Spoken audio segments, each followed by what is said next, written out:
YouTubers, Plussers, and bloggers. Happy 2018. Today I'm going to take a quick look back at the top creator updates of the past year. This year, Classic Google Plus was finally retired, and new features started rolling out for Plussers. The new Discover page helps you find interesting collections and posts.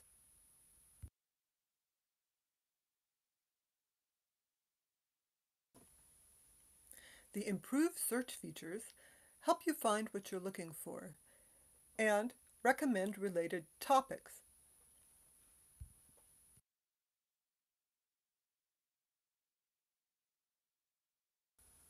A topic has a high-quality stream of related collections, communities, posts, and other topics you might be interested in. There are also some nice new features for community moderators, including removing, reporting, and banning problematic members in one click, and bulk moderation. For those of you with your own blog, Blogger had a great update. They released brand new modern themes that are completely responsive, which means that they look excellent no matter what size the browser window. If you monetize your website or blog with AdSense, you should be aware of new stricter content policies. But with that, AdSense has created a new policy center in your AdSense account where you can see any violations.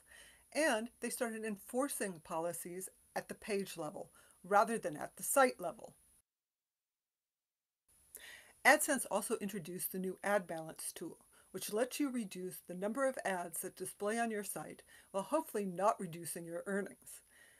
They also suggest that it could even increase your earnings as visitors spend more time on your site, although I haven't seen that for myself. Meanwhile, there have been some hard times for YouTube partners. The monetization eligibility requirements are now stricter. Your channel has to have at least 10,000 views, at which point the content is reviewed.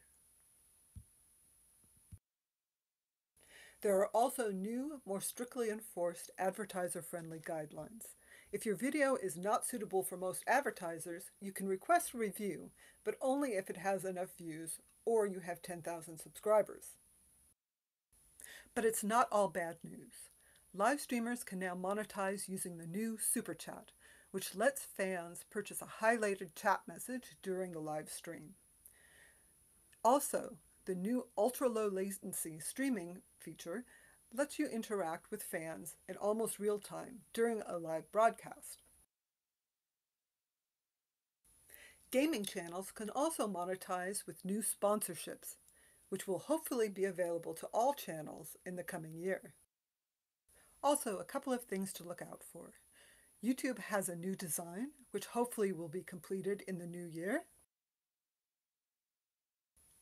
And YouTube is working on the new YouTube Studio for creators, which you can sign up to help test.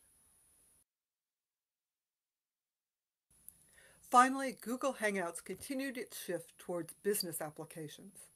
Most of the old video calling apps were retired, except for those apps used in business communication or live streaming Hangouts on air. And Hangouts Contact Search no longer searches across Google. Instead, it searches your own contacts or by Google account email address. What is new is Hangouts Meet video calling for businesses, currently only available to G Suite accounts, and Hangouts Chat, which is undergoing beta testing. If you'd like more detailed information about all of the updates in 2017, be sure to check out my blog. There's a link in the description. For regular tips, tutorials, and creator updates, be sure to subscribe.